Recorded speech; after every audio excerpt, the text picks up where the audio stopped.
Good morning everyone. दोस्तों आज है 19th ऑफ फेब 2024 और हम लोग करेंगे द हिंदू न्यूज़पेपर के एनालिसिस। मेरा नाम है सितेंद्र चौधरी और आज हम लोग क्या क्या टॉपिक्स यहाँ पे करने वाले हैं। कुछ अच्छे टॉपिक हैं, मेंस के पर्सपेक्टिव से ज़्यादा इंपॉर्टेंट के टॉपिक मुझे लगे आज। एजुकेशन और जॉब्स के बारे में बात करेंगे। एक रीसेंट स्टडी ने ये बताया है कि इंडिया में over a period of time education का लेवल तो बढ़ ही रहा है, लेकिन उसके साथ साथ ना जॉब्स क्रिएट नहीं हो रही हैं। तो इस पर्सपेक्टिव से थोड़ा सा बात करेंगे स्टडीज़ के बारे में। ऑर्डिनेंस के बारे में बात करेंगे क्योंकि फार्मर्स ये डिमांड कर रहे हैं सरकार को कि एमएसपी के लिए जल्दी से जल्दी ऑर्डिनेंस लेके आया जाए। तो ऑर्डिनेंस क्या है उसके बारे में बात करेंगे। आईपीसीसी की असेसमेंट रिपोर्ट के बारे में बात करेंगे। ये टॉपिक भी मेंस के पर्सपेक्टिव से काफ़ी इंपॉर्टेंट है। तो ये जानेंगे असेसमेंट रिपोर्ट क्या होती हैं, कैसे कैलकुलेट की जाती हैं, उसकी ऑब्जर्वेशन क्या है, थोड़ा उस चीज़ को हम लोग देखेंगे। उसके अलावा प्रेगनेंसीज एंड इश्यूज, ये एक टॉपिक है जिसे हम लोग वीमेन वाले सेक्शन से पढ़ेंगे। अच्छा टॉपिक है, इंपॉर्टेंट है। और आर्टिफिशियल इंटेलिजेंस और मेरिट, इसके बीच में हम लोग बात करेंगे कैसे over a period of time जो आर्टिफिशियल इंटेलिजेंस है वो हमारे मेरिटोक्रेसी यानी कि मेरिट के स्ट्रक्चर को कैसे चेंज कर रही है। मेरिट क्या होती है, कैसे काम करती है, थोड़ा उसके बारे में हम लोग जानेंगे। अच्छा आर्टिकल है, मेंस के पर्सपेक्टिव से बहुत मजा आएगा इसको करने में। कुछ नए इंटरेस्टिंग पॉइंट्स डेफिनेटली आपको यहाँ पे देखने को मिलेंगे। ठीक है, चलिए बढ़ते हैं पहले पेज पे। और पहला आर्टिकल हमारे पास क्या कहता है, jobless rising in the country. Jobless rising in the country, तो आपको ये पता होना चाहिए भैया स्टडी किसने की है। ये स्टडी की गई है कुछ ऑर्गेनाइजेशंस के द्वारा, जिसके अंदर आपकी आईआईएम लखनऊ की बात हम लोग यहाँ पे कर सकते हैं, बिट्स पिलानी की बात कर सकते हैं, और सबसे बड़ी बात यहाँ पे ministry of agriculture and farmer welfare भी इंक्लूडेड है। इसका मतलब ये हुआ कि ये काफ़ी क्रेडिबल रिपोर्ट है, क्योंकि जब कोई मिनिस्ट्री आ जाती है ना, तो आप उसको अपने एग्जाम में बिल्कुल दिल खोल के बिना डर के उसको कोट कर सकते हो। अदरवाइज कोई प्राइवेट रिसर्च होती है ना, उसमें थोड़ा सा इश्यूज रहता है एग्जाम में, क्योंकि वो बहुत ज़्यादा ऑथेंटिक नहीं होती है। तो इस स्टडी ने कई बातें बताई। इस स्टडी ने ये बताई कि देखिए पिछले कुछ टाइम से हमारे कंट्री में एम्प्लॉयमेंट स्टैग्नेंट हो गई है। जो ग्रोथ रेट है एम्प्लॉयमेंट की वो रुकी हुई है, बढ़ नहीं रही है। इवन कई मामलों में तो हमारे यहाँ पे जॉब्स कम भी हो रही हैं। तो लेबर मार्केट का ये थोड़ा-सा यहाँ पे खराब हालत है। खासकर अगर आप विमेन लेबर फोर्स पार्टिसिपेशन की बात करो, तो हमारी कंट्री में काफ़ी लो है, स्पेशली कुछ खास सेक्शंस के अंदर। एक तो इन्होंने ये बात बोली है कि there is a rise in the employment rate, unemployment के अंदर राइज़ हो रहा है विद एजुकेशन लेवल। अच्छा, बड़ी इंटरेस्टिंग चीज़ें सुनिए आप लोग ज़रा यहाँ पे, जो इस रिपोर्ट में बताई हैं। रिपोर्ट कहती है unemployment rate for the illiterate, जो लोग बेरोजगार मतलब जो पढ़े लिखे नहीं हैं, और जो लेस एजुकेटेड हैं, मतलब किसी ने 8वीं क्लास पास किया, 10वीं क्लास पास किया, आज के टाइम में उसको भी लेस एजुकेटेड मान सकते हो। जो प्राइमरी लेवल से नीचे है बेसिकली उनको भी कह सकते हो। उनका अनएम्प्लॉयमेंट रेट सिर्फ और सिर्फ 0.7% है। ठीक है? या 1.13% है, जो बिल्कुल अनपढ़ हैं, बिल्कुल कभी एक दिन भी स्कूल गए नहीं, उनका है 0.57%। और जो प्राइमरी एजुकेशन तक पढ़े हैं, उनका है 1.13%। ठीक है जी, काफ़ी कम अनएम्प्लॉयमेंट है। अब बात आई है ग्रेजुएट्स के ऊपर। जो लोगों ने ग्रेजुएट किया है या ग्रेजुएट से ऊपर मास्टर्स किया है, उनका जो अनएम्प्लॉयमेंट रेट है, वो है 14.73%, जो कि 15 साल से 29 साल के बीच में है। समझ रहे हो आप? जो बेरोज़गार हैं, कम पढ़े-लिखे हैं, उनके अंदर बेरोज़गारी कम है। जो पढ़े-लिखे हैं, ग्रेजुएट्स हैं, अबव ग्रेजुएट्स हैं, उनके अंदर अनएम्प्लॉयमेंट काफ़ी ज़्यादा है, बेरोज़गारी काफ़ी ज़्यादा है। ऐसे कई सारे जो है इसके रीज़न्स हो सकते हैं। इसका एक रीज़न तो ये हो सकता है कि वही हाईयर स्टडी के लिए परस्यू कर रहे हों, कुछ हो सकता है अब्रॉड जाने की तैयारी कर रहे हों, कुछ हो सकता है हमारे यहीं पे भी गवर्नमेंट जॉब्स की तैयारी कर रहे हों, है ना? सरकारी नौकरियों के लिए फॉर्म भर रहे हों, वो सब करके, तो वो भी एक रीज़न हो सकता है। और हो सकता है नहीं, एक प्राइमरी रीज़न ये है हमारी कंट्री में। गवर्नमेंट जॉब्स की तैयारी करना, विदेशों में जाने के लिए तैयारी करना, हाई स्टडीज़ के लिए परस्यू करना, कई लोग जो अपना करियर भी चेंज कर देते हैं। और एक बहुत बड़ा रीज़न ये भी है कि हमारे यहाँ पे जो ग्रेजुएट्स निकलते हैं, उनके अंदर कोई स्किल है नहीं, हमारा एजुकेशन सिस्टम ऐसा बना ही नहीं है। स्किल बेस्ड सिस्टम नहीं है हमारा, हमारा rote learning based education system है। तो 70-60% तो जो ग्रेजुएट्स निकल रहे हैं, वो अनएम्प्लॉयेबल हैं। कुछ खास इंस्टीट्यूट्स को अगर आप छोड़ दो हमारे देश में, अगर आप साइंस इंजीनियरिंग में जैसे आईआईटीज़ वगैरह हो गए, या फिर कुछ सोशल साइंस में जैसे जेएनयू, डीयू के कुछ कॉलेज हो गए, साउथ इंडिया में कुछ अच्छे कॉलेज हो गए। कुछ अच्छे कॉलेज को अगर हटा दो, तो हमारे यहाँ पे ग्रेजुएट्स में एजुकेशन का लेवल ही कुछ नहीं है। और कितने सारे लोग तो ऐसे हैं जो ग्रेजुएट सिर्फ नाम के लिए कर रहे हैं। उनको कोई स्किल नहीं चाहिए, उनको जॉब्स नहीं चाहिए, वो सिर्फ नाम के लिए कर रहे हैं। तो अनएम्प्लॉयमेंट रेट जो है वो ज़्यादा है, जो लोग ग्रेजुएट हैं और अबव ग्रेजुएट हैं। जो लोग इलिटरेट हैं या कम पढ़े लिखे हैं, वो सेल्फ एम्प्लॉयड हैं ज़्यादातर, ठीक है। किसी ने कोई सब्जी लगा ली, कोई रेहड़ी लगा ली, कोई लेबरर का काम कर लिया, वो उस तरह का काम किया जाता है। तो एक तो ये बात हो गई। उसके अलावा 1987 से लेके 2005 तक इनका कहना है कि हमारे यहाँ पे एम्प्लॉयमेंट बढ़ा था, रोजगार बढ़ा था हमारे देश में। क्योंकि देखिए 1991 1992 में जब इकोनॉमी को हम लोगों ने ओपन अप किया, लिबरलाइजेशन रिफॉर्म्स किए, तो ऑफ कोर्स इन्वेस्टमेंट आना शुरू हुई, कुछ प्राइवेट कंपनीज आई, कुछ इंडियंस आई, कुछ बाहर वाली आई, तो थोड़ा-सा एक्सपैंड कर रही थी इकोनॉमी उस पीरियड के दौरान। तो ठीक है, ये बनता भी है हमारा। और एक वो पीरियड था जब हमारे यहाँ पे मैन्युफैक्चरिंग सेक्टर ने भी थोड़ा ग्रो करना शुरू किया along with the service sector. और आपको अच्छे से पता है कि मैन्युफैक्चरिंग सेक्टर के अंदर जो है जॉब ज़्यादा क्रिएट होती हैं as compare to service sector. Service sector के अंदर जॉब्स क्रिएट होती हैं but as compare to manufacturing sector थोड़ा-सा कम होती हैं। हाँ, लेकिन सर्विस सेक्टर पैसा आपको ज़्यादा कमा के देता है, ये बात तो पक्की है। अब बात ये है कि 2005 से लेके 2019 के बीच में, यहाँ की जो ग्रोथ है, वो है जॉबलेस ग्रोथ। ग्रोथ हो रही है देश में, कोई दिक्कत नहीं है, जीडीपी बढ़ रहा है, सब कुछ हो रहा है, लेकिन जॉब्स नहीं बढ़ रही हैं। इसका एक बहुत बड़ा फैक्टर हो सकता है सर्विस सेक्टर, क्योंकि इंडिया में सर्विस सेक्टर सबसे ज़्यादा ग्रो करता है। और सर्विस सेक्टर के अंदर जॉब्स कम होती हैं, लेकिन सर्विस सेक्टर के अंदर पैसा ज़्यादा होता है। तो जीडीपी बढ़ रही है, ग्रोथ नज़र आती है, लेकिन जॉब्स नज़र नहीं आती हैं। Majority of the total workforce India में 55% लोग जो हैं सेल्फ एम्प्लॉयड हैं, अपना ही कुछ ना कुछ काम कर रहे हैं अपना। मतलब उनके पास फॉर्मल जॉब्स नहीं है, वो सैलरी नहीं पाते हैं, किसी कंपनी में नहीं है।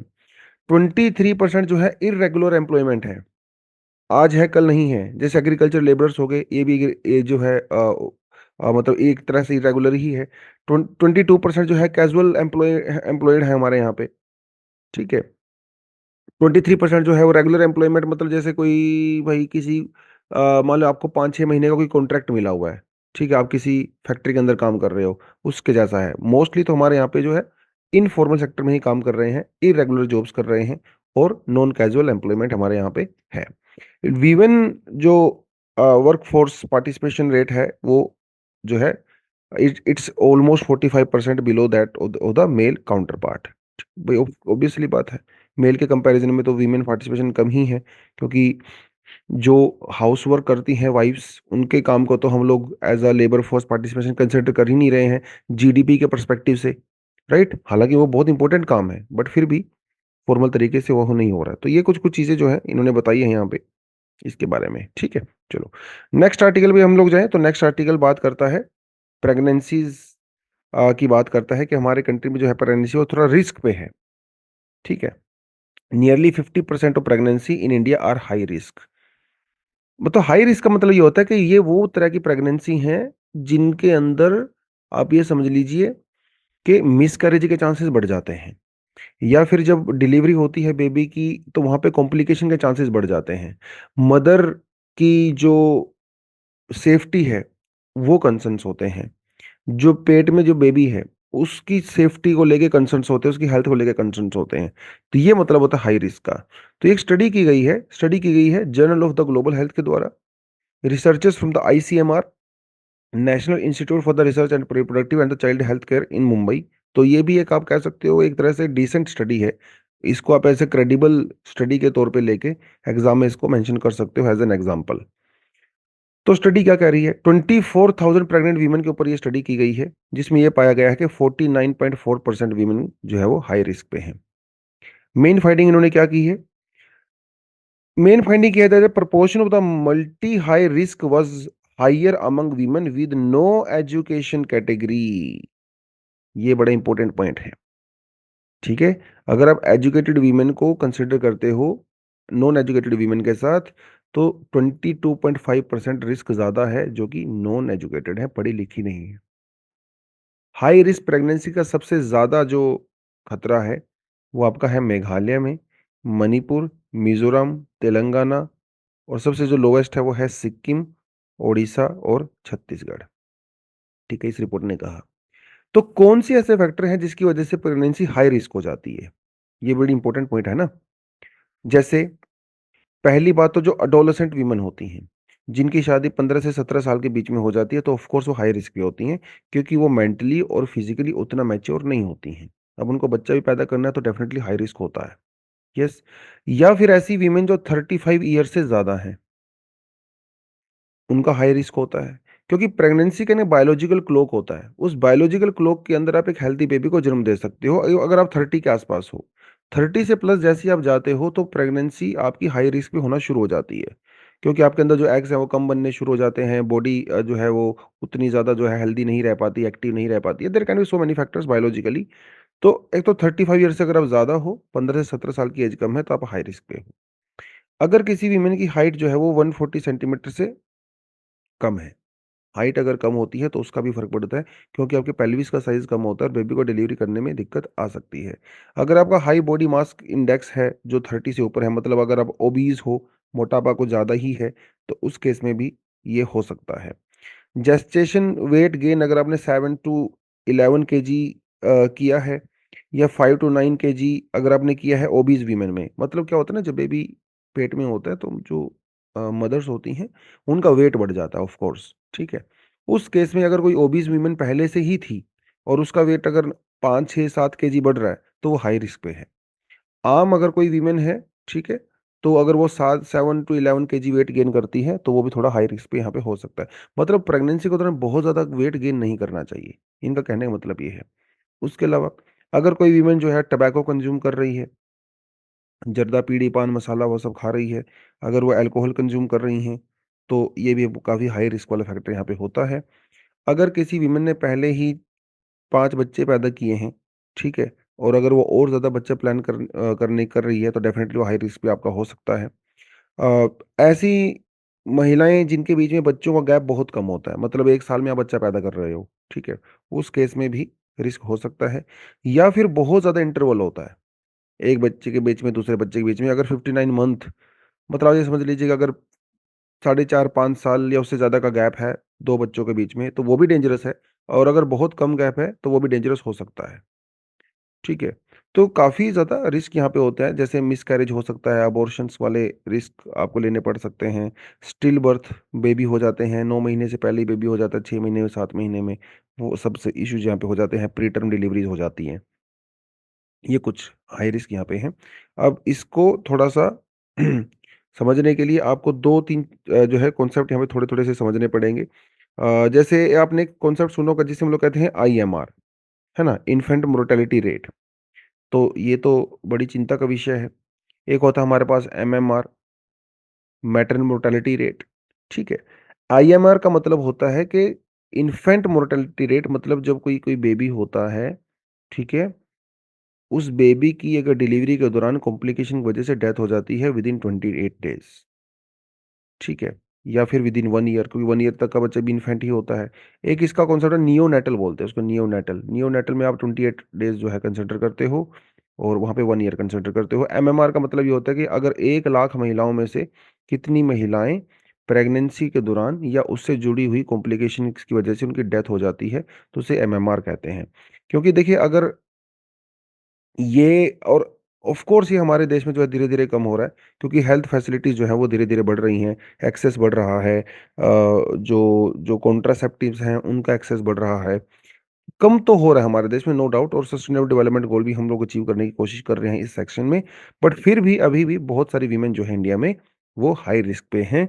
ये और यहाँ पे आप चाइल्ड मैरिज को भी कंसिडर आप कर सकते हो क्योंकि अभी भी हमारे देश में 23 से लेकर 26% जो मैरिज हैं वो चाइल्ड मैरिज होती हैं जो इस कैटेगरी में आती हैं। तो ऑब्वियसली जो इस कैटेगरी में वीमेन आएँगी तो उनको रिस्क तो रहेगा ही, राइट? तो चलिए आगे बढ़ते हैं। फार्मर्स जो ऑर्गेनाइजेशंस हैं, फार्मर ऑर्गेनाइजेशन का कहना है कि भाई देखिए, आप जो है ऑर्डिनेंस लेके आइए और एमएसपी को जल्दी से जल्दी लीगल बनाइए, बात खत्म। ठीक है? नेगोशिएशन आगे हम लोग तभी करेंगे जब आप कम से कम ये करोगे। तो हमारी डिमांड तो बहुत सारी है, लेकिन प्रेजेंटली आप ये करिए। तो ऑर्डिनेंस क्या होता है? एक तो आपको ये पता होना चाहिए। ऑर्डिनेंस जो है ये एक टेम्परेरी लॉ है तो ये टेम्परेरी क्योंकि बाद में आपको पार्लियामेंट के थ्रू इसको पास करवाना पड़ता है। लेकिन जब तक ऑर्डिनेंस रहता है तब तक ये उतना ही इफ़ेक्टिव होता है जितना आम कानून होता है जो पार्लियामेंट प्रोसीजर के थ्रू आता है। इसे प्रेज़िडेंट के द्वारा किया जाता है सेंटर में और स्टेट के अंदर जो है गवर्नर के द्वारा इसको इश्यू किया जाता है। अब सवाल ये कि प्रेसिडेंट और गवर्नर को नौबत क्यों पड़ी कानून बनाने की? कानून बनाना तो काम पार्लियामेंट का है, स्टेट लेजिस्लेचर का है। इनको भी ज़रूरत पड़ जाती है, ठीक है। जो ऑर्डिनेंस की पावर है इंडियन कॉन्स्टिट्यूशन के अंदर, वो दी जाती है अंडर आर्टिकल 123 इन सेंटर और आर्टिकल 213 इन द स्टेट। अब आप सोच रहे होंगे सर ज़रूरत क्यों पड़ती है? पार्लियामेंट के क्यों नहीं करती? देखिए पार्लियामेंट भैया 12 महीने थोड़ी बैठती है।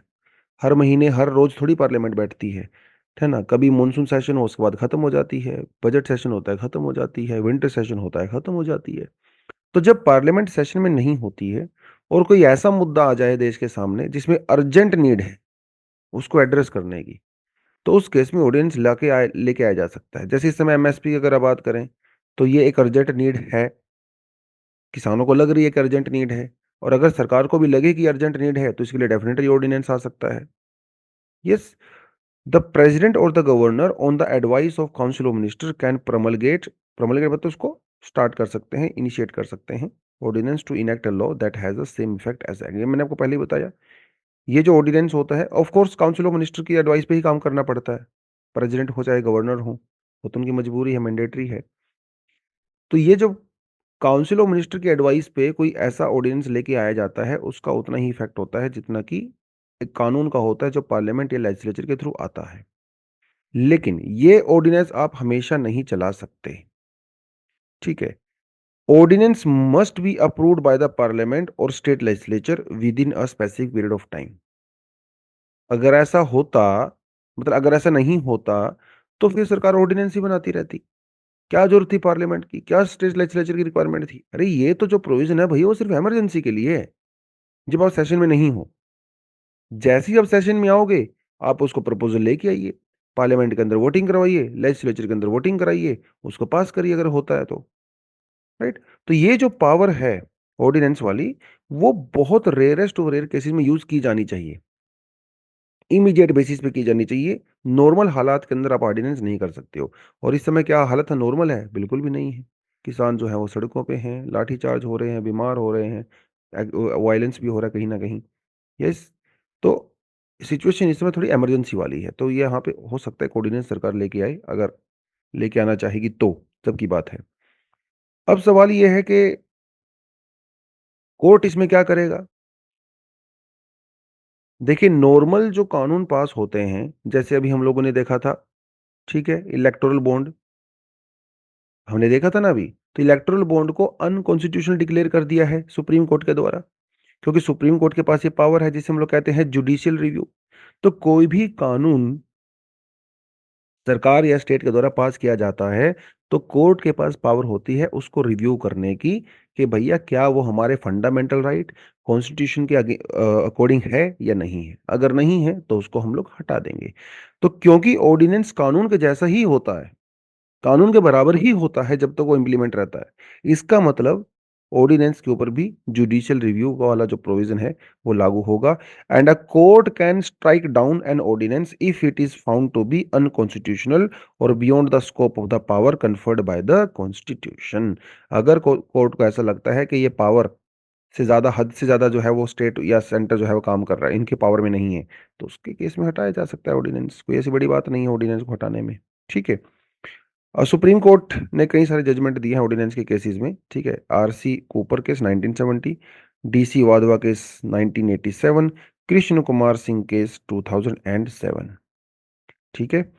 ये वाला केस जो है थोड़ा सा देखेंगे आप लोग। Supreme court in Krishna Kumar Sagar versus state of Bihar held that the authority to issue ordinance is not an absolute entrustment but is conditional upon the satisfaction that the circumstances exist rendering it unnecessary to take the immediate action। और उन्होंने क्या कहा कि भैया recontinuation of the ordinance is a fraud on the constitution। ये बड़ी बहुत बड़ी बात बोली थी, क्योंकि पता क्या हो रहा था, बिहार के अंदर कई सारे ऑर्डिनेंस, बहुत सारे ऑर्डिनेंस बहुत सालों से चल रहे थे, 5 साल 10 साल 15 साल से चल रहे थे। भाई ऐसा थोड़ी होना चाहिए, ऑर्डिनेंस तो इमरजेंसी के लिए बनाया गया है। लेकिन बिहार वालों ने बोला नहीं भाई हम तो कंटिन्यू चलाएंगे उसको, जिसकी वजह से सुप्रीम कोर्ट ने ये ऑब्जर्वेशन यहाँ पे की थी 2017 के अंदर, ठीक है जी। एक छोटा टॉपिक आता है आपके पास, what is our IPCC's assessment report. IPCC क्या होता है ये आपको पता है, inter governmental panel on climate change. तो आप लोग को यूएनएफ ट्रिपल सी के बारे में भी पता होगा। यस, जो क्लाइमेट चेंज के अंदर हम लोग कॉन्फ्रेंस ऑफ पार्टीज करते हैं, कोप करते हैं, वो यूएनएफ ट्रिपल सी मीटिंग्स ही उनको बोलते हैं। जो हाईएस्ट डिसीजन मेकिंग पावर होती है यूएनएफ ट्रिपल सी के अंदर में, वो आपकी, उसे हम लोग कॉन्फ्रेंस ऑफ पार्टीज बोलते हैं। पार्टीज में से बेसिकली कंट्रीज, उन वो कंट्री जो पार्टिसिपेट करती हैं। इस बीच में आईपीसीसी कहाँ फिट होता है? आईपीसीसी क्लाइमेट चेंज के लिए एविडेंस प्रोवाइड करवाता है। साइंटिफिक एविडेंस की बात कर रहा हूं मैं, ठीक है? ये आईपीसीसी के अंदर दुनिया भर के बहुत सारे साइंटिस्ट, एक्सपर्ट्स, प्रोफेशनल्स, प्रोफेसर्स, वो सब लोग मिलके एक रिपोर्ट बनाते हैं, ठीक है? और वो रिपोर्ट पेश की जाती है यूएनएफ ट्रिपल सी के सामने कि देखिए भैया, ये हालत है, इतना टेम्परेचर फिलहाल है, इतना टेम्परेचर अगले 50 साल में होगा, अगर इतना टेम्परेचर बढ़ जाएगा तो ये हो जाएगा, वो हो जाएगा। तो इस तरह की उनको बताया जाता है, प्रेडिक्शंस की जाती हैं फ्यूचर के लिए, प्रेजेंट स्टेटस के बारे में बताया जाता है बाय आईपीसीसी। अब आईपीसीसी एक एविडेंस के रूप में पेश किया जाता है यूएनएफ ट्रिपल सी में, एक साइंटिफिक एविडेंस, और इसी रिपोर्ट के बेसिस पे यूएनएफ ट्रिपल सी जो है अपने डिसीजन लेता है। आईपीसीसी डिसीजंस लेने में हेल्प नहीं करता है। आईपीसीसी उनको सिर्फ एक एविडेंस प्रोवाइड करवाता है, साइंटिफिक एविडेंस क्लाइमेट चेंज के लिए, ठीक है? ना उनको रिकमेंडेशन देता कि क्या पॉलिसी बनानी है, क्या नहीं बनानी है। थोड़ा बहुत अपनी रिपोर्ट्स वगैरह के अंदर सजेशन देता है, बट फिर भी मेजर काम आईपीसीसी का ये नहीं होता। मेजर काम होता है रिसर्च करना, साइंटिफिक एविडेंस प्रोवाइड कराना यूएनएफ ट्रिपल सी को। तो 1990s के दौर में ये महसूस किया गया कि आईपीसीसी को कुछ स्पेशल केसेस के अंदर अपनी असेसमेंट रिपोर्ट देनी चाहिए, और उस समय एक असेसमेंट रिपोर्ट का जो जो ट्रेंड है वो शुरू हुआ, और पहली जो असेसमेंट रिपोर्ट थी वो 1990 के अंदर आई। तो इसके अंदर ना अलग-अलग चीज़ें जो है वो देखी जाती हैं। कभी सोइल, कभी ओशंस, कभी लेक्स, कभी वेटलैंड्स, इस तरह के अलग-अलग प्रोविज़न्स जो है देखे जाते हैं इन असेसमेंट रिपोर्ट्स के अंडर में। तो पहली जो रिपोर्ट आई थी वो 1990s के अंदर आई थी। अब इस तरह की असेसमेंट रिपोर्ट्स, अब आप ये समझ सकते हो सर, यूएनएफ ट्रिपल सी तो हर साल होता है ना? लेकिन ये जो असेसमेंट रिपोर्ट है ये हर साल नहीं आती है। ये कभी 6 साल में, कभी 7 साल में, इस तरह का थोड़ा इसका रहता है। ठीक है, 6-7 साल में आती है। तो पिछले वाली जो रिपोर्ट होती है उसके बेसिस पे, और कुछ नई छोटी रिपोर्ट्स होती हैं, उनके बेसिस पे यूएनएफ ट्रिपल सी डिसीजन लेता है। तो अब ये मत समझना हर साल रिपोर्ट आएगी, हर साल एविडेंस के तौर पे जाएगा। नहीं, वो एक बार आता है काफ़ी होता है। क्योंकि एक बार जब ये रिपोर्ट आती है 6-7 साल में, तो बहुत एग्ज़ॉस्टिव रिपोर्ट होती है। मतलब दुनिया भर के बहुत सारे साइंटिस्ट मिलके इसको बनाते हैं, और क्योंकि ये डेटा वगैरह कलेक्ट करना बहुत मुश्किल काम होता है, तो कई साल तक लग जाते हैं इन रिपोर्ट्स वगैरह को बनाने में। तो एक तो ये बात है। तो अब तक जो है, अभी जो लेटेस्ट रिपोर्ट आई है वो 6th रिपोर्ट है। इससे पहले 5 रिपोर्ट्स आ चुकी हैं। 1990, 1995, 2001, 2007 एंड 2014 में रिपोर्ट आ चुकी हैं। किसी-किसी जगह पे आपको शायद 2015 भी यहाँ पे दिख सकता है, किसी-किसी वेबसाइट के ऊपर, लेकिन जो आईपीसीसी की जो ऑफ़िशियल वेबसाइट है, वहाँ पे 2014 है। तो आप इसको 2014 ही कंसिडर करोगे। 195 कंट्रीज़ के लगभग से जो है एक्सपर्ट्स अपना-अपना इनपुट इसमें देते हैं, और फिर वो जो है रिपोर्ट बड़े लार्ज स्केल पे तैयार की जाती है। 3 ग्रुप होते हैं, तो ये जो एक्सपर्ट्स होते हैं बेसिकली, इसको आप 3 ग्रुप में डिवाइड कर सकते हो। तीनों ग्रुप को अलग-अलग जॉब्स यहाँ पे दी गई हैं, ठीक है? भई आप इस फील्ड में काम करिए, आप यहाँ पे करिए, यहाँ पे करिए। तो 3 वर्किंग ग्रुप हैं। पहला वर्किंग ग्रुप है, वो क्या कहता है, वो scientific basis for the climate change, ये साइंटिफिक एविडेंस कलेक्ट करता है। दूसरा जो ग्रुप होता है, वो उनके इम्पैक्ट, क्लाइमेट चेंज का इम्पैक्ट, वल्नरेबिलिटीज़ और एडेप्टेशन इश्यूज़ के ऊपर काम करता है ना? मतलब कि कौन-कौन से सेक्शन वल्नरेबल हैं, दुनिया के कौन-कौन सी जगह पे ज़्यादा डिज़ास्टर आने के चांसेज़ हैं, उस तरह की बात करता है। तीसरा जो ग्रुप है, वो बात करता है deals with the actions that can be taken to combat the climate change, है ना? कि क्या एक्शन आप ले सकते हो क्लाइमेट चेंज को कॉम्बैट करने के लिए। तो ये 3 ग्रुप हैं बेसिकली, ठीक है? तीनों ग्रुप अपनी-अपनी रिपोर्ट देते हैं, और एक असेसमेंट रिपोर्ट के अंदर, ठीक है, ऑलमोस्ट 3 स्पेशल रिपोर्ट्स होती हैं, और ये तीनों ग्रुप उन रिपोर्ट्स को बनाते हैं, ठीक है? 3 स्पेशल रिपोर्ट होती हैं एक असेसमेंट रिपोर्ट के अंदर में, ठीक है? बाद में इन तीनों रिपोर्ट्स को एक कंबाइन करके एक सिंथेसिस रिपोर्ट बनाई जाती है। तीनों का सिंथेसिस बेसिकली किया जाता है। एक तरह से आप ये मान लीजिए, है ना? समरी टाइप का मिला के उनको किया जाता है। तो जो 6th असेसमेंट रिपोर्ट थी, ठीक है? 6th असेसमेंट रिपोर्ट ये जो है पिछले साल आई है। हालाँकि इसके अंदर जो असेसमेंट रिपोर्ट के अंदर की जो स्पेशल रिपोर्ट्स की मैंने आपको बात की है, वो टाइम टू टाइम आती रही हैं। जैसे पहली जो स्पेशल रिपोर्ट थी, वो 2018 में आई थी, 6th असेसमेंट रिपोर्ट के अंडर में। ये आई थी global warming of 1.5 degree centigrade. ये 1.5 डिग्री आपको याद करो, जो कि पेरिस एग्रीमेंट के अंदर आया था, राइट? उसके अलावा स्पेशल रिपोर्ट एक और आई थी 2019 में आई थी, जो कि आई थी किसके बारे में? लैंड के बारे में। ये लैंड के बारे में इस रिपोर्ट के अंदर पहली बार, वर्ल्ड में पहली बार असेसमेंट हुई थी। लैंड का क्लाइमेट चेंज के ऊपर क्या इम्पैक्ट पड़ता है, इसके बारे में पहले कोई खास स्टडी नहीं की गई है। उसके अलावा जो थर्ड रिपोर्ट आई थी, स्पेशल रिपोर्ट, वो आई थी ओशन एंड क्रायोस्फीयर। और क्रायोस्फीयर से यूपीएससी ने क्वेश्चन पूछा था उसी साल। ठीक है? तो देखो यूपीएससी ध्यान रखता है इन सब चीज़ों का, तो आप इन चीज़ों को ना थोड़ा-सा सीरियसली लिया करो। ये इस तरह की चीज़ अगर आपको मैं करवा रहा हूँ यहाँ पे। तो सवाल ऐसा आया था कि what do you understand by cryosphere and discuss the impact of cryosphere on the climate change और how climate change is impacting our cryosphere, ठीक है? And its impact. ऐसा सवाल आया था यूपीएससी के अंदर। तो वो थोड़ा आपको ध्यान देना है। आपको हल्का-सा बता देता हूँ, क्योंकि ये टॉपिक क्रायोस्फीयर के बारे में तो नहीं है। हल्का-सा बता देता हूँ कि क्रायोस्फीयर का मतलब होता है, स्फीयर तो मतलब समझते हो, स्फीयर मतलब ज़ोन, ठीक है? Particular area, reason. क्रायो का मतलब होता है जहाँ पे टेम्परेचर सब ज़ीरो होता है, मतलब 0 डिग्री से जो है कम टेम्परेचर होता है, तो वो सब एरिया जहाँ पे वाटर फ्रोज़न कंडीशन में होता है, ठीक है? बर्फ़ में होता है, तो उसको आप कह सकते हो क्रायोस्फीयर। ठीक है जी। तो 6th असेसमेंट रिपोर्ट के बारे में कई सारी बातें बोली गई हैं, 1-2 पॉइंट मैंने यहाँ पे ऐड किए हैं। पहली बात इन्होंने कहा है कि भैया हो सकता है, देखिए उन्होंने पक्का नहीं कहा है। इनका कहना है कि हो सकता है कि ये जो 1.5 डिग्री सेंटीग्रेड का जो थ्रेशोल्ड था, हम इसको ऑलरेडी ब्रीच कर चुके हैं, ऐसा इनका कहना है। लेकिन कुछ-कुछ जगह पे, सारे वर्ल्ड में नहीं।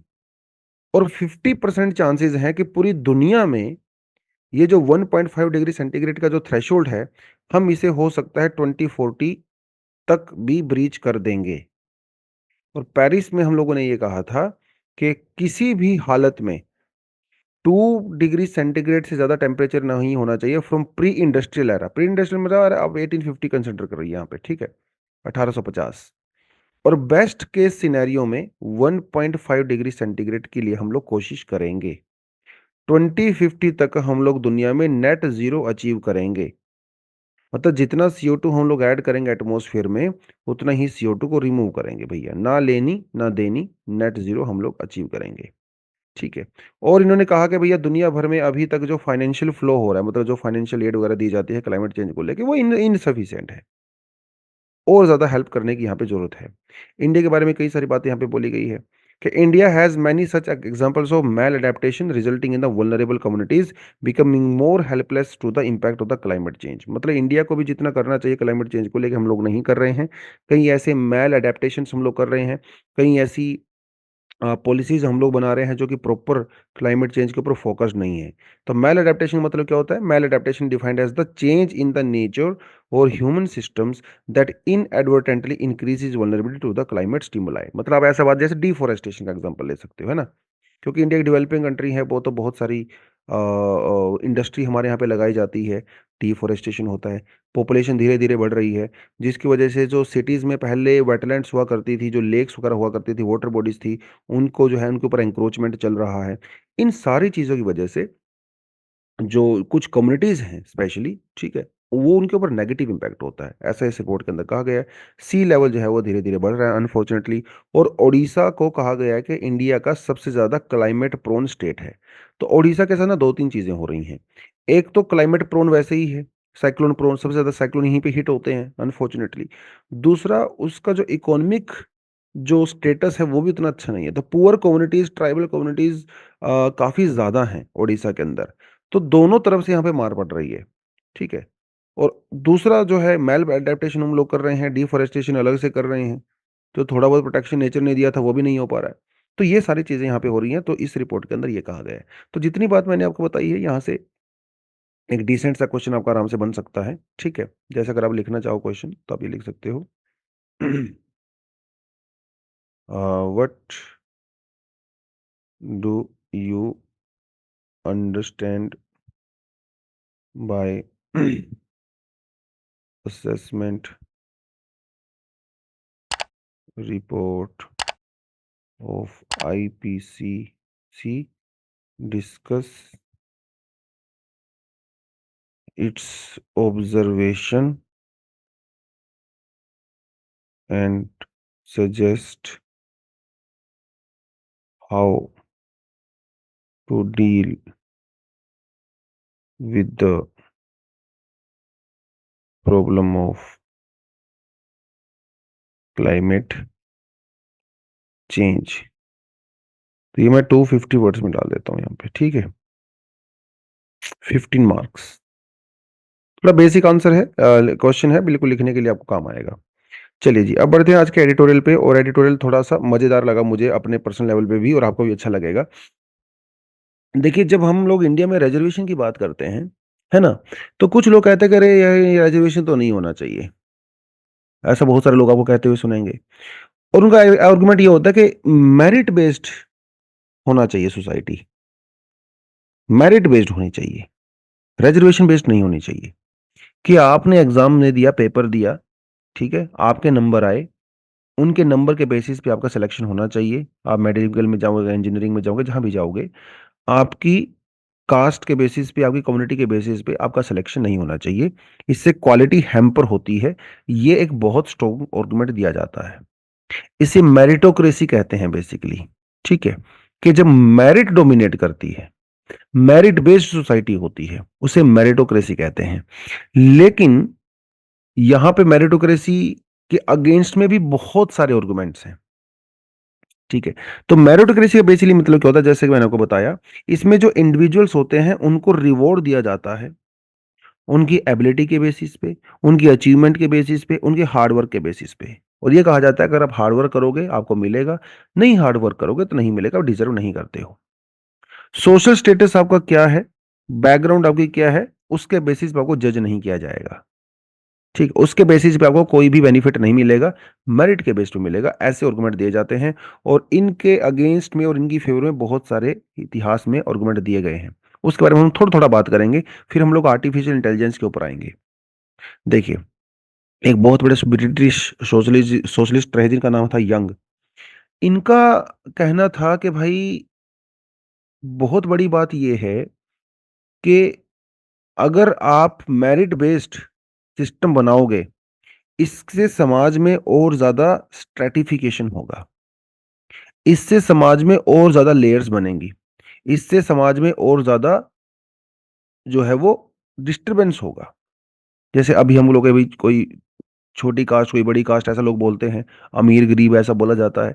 अब इनका कहना है कि इससे और ज़्यादा बढ़ेगा। क्यों बढ़ेगा? इसके कई सारे रीज़न्स इन्होंने बताए। पहली बात इन्होंने ये कहा that social class and the mobility were determined solely by the intelligence and effort as measured through the standardized testing and education achievement. It was a critique of the then emerging trend towards the merit based system. उन्होंने क्या कहा? उन्होंने कहा भैया, ये कौन decide करेगा कि मेरिट क्या होती है? ये बहुत बड़ा सवाल है। ये बहुत बड़ा सवाल है। आप मेरिट मेरिट मेरिट की बात कर रहे हो, लेकिन मेरिट होती क्या है? और मेरिट कौन डिसाइड करता है, ये भी तो बताइए।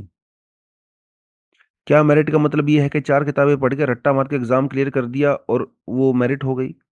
ये तो मेरिट का सवाल बिल्कुल, क्योंकि 4 रट्टा मार के रट्टू तोता बन के कुछ भी चीज़ एग्ज़ाम में लिखने से मेरिट डिसाइड नहीं होती है। क्या वो मेरिट मानी जाएगी? या फिर एक ऐसे पर्सन को मेरिट मेरिट माना जाएगा जिसको समाज की समस्याएँ पता है, उसको पता है सॉल्यूशन कैसे निकालना है, उसको मेरिट माना जाएगा? क्या एक 3 घंटे के एग्ज़ाम के बेसिस पे आप एक आदमी को जज कर सकते हो कि ये तो बहुत मेरिट वाला है, ये मेरिट वाला नहीं है? ये कौन डिसाइड करेगा मेरिट क्या होती है? कौन डिसाइड करेगा कि इसका क्राइटेरिया क्या होना चाहिए? किस प्रोसेस के थ्रू होना चाहिए? ये तो सब सब्जेक्टिव है ना। ये तो सब ह्यूमन कंस्ट्रक्ट है। ये नेचर का कंस्ट्रक्ट नहीं है, ह्यूमन कंस्ट्रक्ट है, राइट? चलिए, एक तो ये बात हो गई। दूसरी बात, इन्होंने कहा कि देखिए, जब आदमी को आप मेरिट के बेस पे इतनी वैल्यू देने लगेंगे ना, तो इससे एंटाइटलमेंट की सेंस आती है कि मैं तो बहुत बड़ा हूं, है ना? प्राउड फील आता है बहुत ज्यादा कि अरे मैं तो सक्सेसफुल हूं, है ना? मैंने तो मेरिट के बेस पे एडमिशन लिया है, मैंने तो ये कर दिया वो कर, इसकी वजह से जो लोग पीछे छूट गए हैं उनके साथ डिस्क्रिमिनेशन और ज्यादा बढ़ जाता है। It erodes the social cohesion.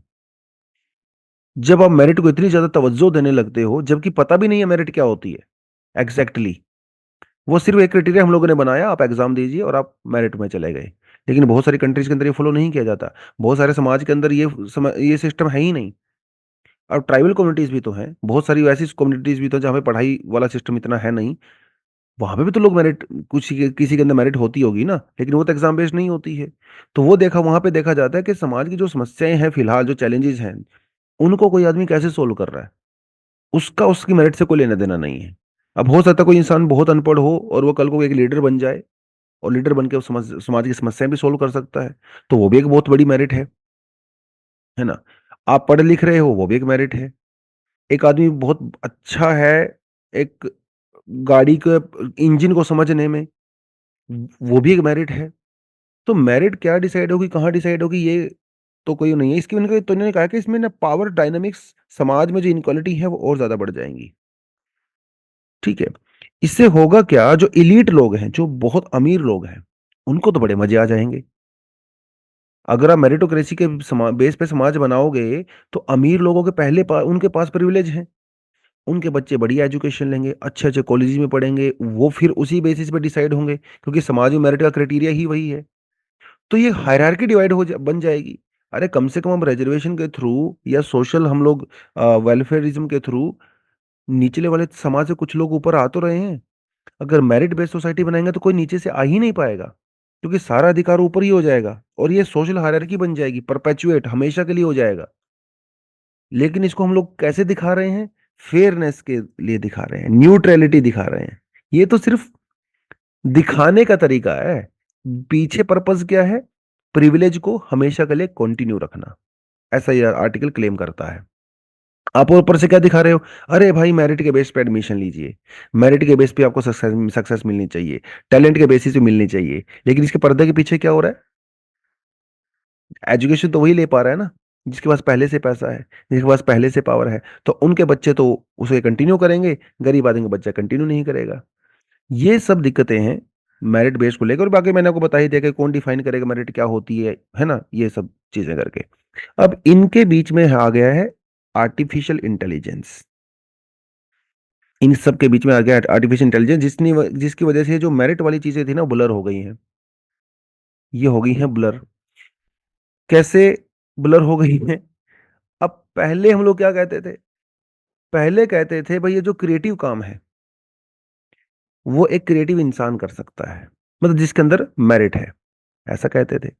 पहले हम लोग कहते थे कि भैया जो कॉम्प्लेक्स कैलकुलेशंस हैं या कॉम्प्लेक्स जो टास्क होते हैं, वो एक मेरिट वाला आदमी ही कर सकता है।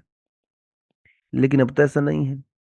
आर्टिफिशियल इंटेलिजेंस वो सब कर सकता है जो पहले हम लोग मानते थे कि मेरिट वाला ह्यूमन ही कर सकता है। इवन म्यूजिक क्रिएट कर सकता है एआई।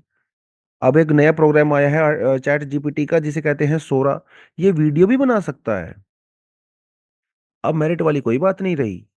जो काम पहले मेरिट वाला आदमी करता था, कोडिंग करना, प्रोग्रामिंग्स बनाना, डिसीजंस लेना, म्यूजिक बनाना, सब काम अभी आर्टिफिशियल इंटेलिजेंस कर रहा है। तो भाई ऐसी चीज जो इतने सालों से हम लोग ये समझते थे कि टैलेंट वाला आदमी ही कर सकता है, वो तो मशीन भी कर सकती है अभी। तो ये एक बहुत बड़ा चैलेंज है मेरिटोक्रेसी को, सीधी सी बात तो ये है। ठीक है। हाँ, इसमें ये बात अलग है कि जिसके हाथ में टेक्नोलॉजी है, अब आर्टिफिशियल इंटेलिजेंस को आदमी समझता है, टूल्स को, तो उसको इसमें बेनिफिट हो सकता है। लेकिन अल्टीमेटली काम तो मशीन ही कर रही है ना, अभी ह्यूमंस तो उतना काम नहीं कर रहे हैं। इसमें एक दिक्कत ये भी है कि आर्टिफिशियल इंटेलिजेंस काम करता है हिस्टोरिकल डेटा के बेसिस पे, क्योंकि वो तो वेबसाइट वगैरह से ही डेटा उठाता है। और हिस्टोरिकल डेटा कैसा है? डिस्क्रिमिनेटरी है, बायस्ड है।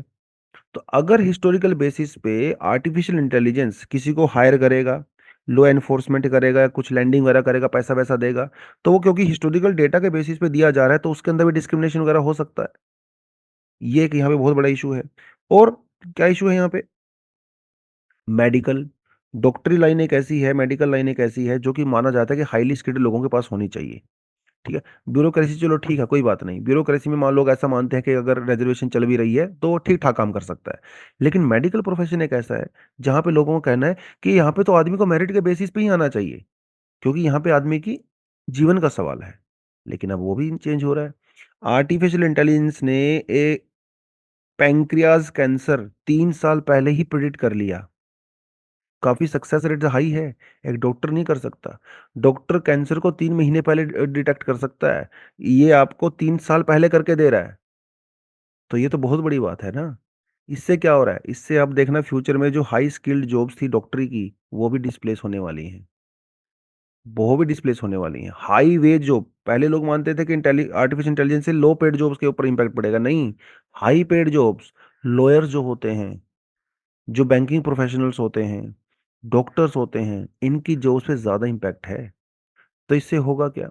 इससे 2 चीज़ें होंगी। या तो आपको बहुत ज़्यादा हाई स्किल सीखने पड़ेंगे, जो पहले से ज़्यादा अपग्रेडेड होंगे, या फिर आपको लो वेज जॉब्स में जाना पड़ेगा। दिहाड़ी करनी पड़ेगी, जिसमें फिजिकल प्रेजेंस की रिक्वायरमेंट होती है, पर्सनल इंटरेक्शन की रिक्वायरमेंट होती है, क्योंकि यहाँ पे आर्टिफिशियल इंटेलिजेंस अभी भी कुछ नहीं कर रहा है। अब आपकी जगह आर्टिफिशियल इंटेलिजेंस ईंट थोड़ी उठा सकता है। तो इसमें 2 चीज़ें होंगी, एक तो या तो ये होगा या फिर ये होगा, ठीक है? उसके अलावा इनका कहना है कि जो रेगुलेटरी प्रोविजंस हैं आर्टिफिशियल इंटेलिजेंस में, वो काफ़ी ओपेक हैं। कौन आर्टिफिशियल इंटेलिजेंस को रेगुलेट करेगा, किस तरह से वो कोडिंग करता है, इसकी अकाउंटेबिलिटी कैसे डिसाइड होगी, ये ब्लैक बॉक्स है। तो आने वाले समय में, ठीक है, इसकी जो एल्गोरिदम है, इसका जो डेटा है, जो बड़े-बड़े टेक जायंट्स हैं, जिनके पास बहुत सारा डेटा इकट्ठा है, तो नई कंपनियाँ तो नहीं आ पाएँगी। गूगल वगैरह ये पुरानी कंपनी ही सारी चीज़ें रेगुलेट करेंगी, कंट्रोल करेंगी, क्योंकि इनके पास डेटा ज़्यादा है। तो ये कुछ ऐसी इश्यूज़ हैं जो डील करने हैं आर्टिफिशियल इंटेलिजेंस के साथ। तो इस तरह से आप मेरिटोक्रेसी के साथ जो है इसको ऐड करके देख सकते हैं। इवन आप यहाँ से क्वेश्चन बनाना चाहो तो क्वेश्चन भी बना सकते हो। आप यहाँ पे लिख सकते हो that discuss how artificial intelligence can play a critical role in redefining the concept of meritocracy. 150 words में आप इसको लिख सकते हो। ठीक है जी, चलिए आज के लिए इतना ही है। Thank you very much, all the best, जय हिंद।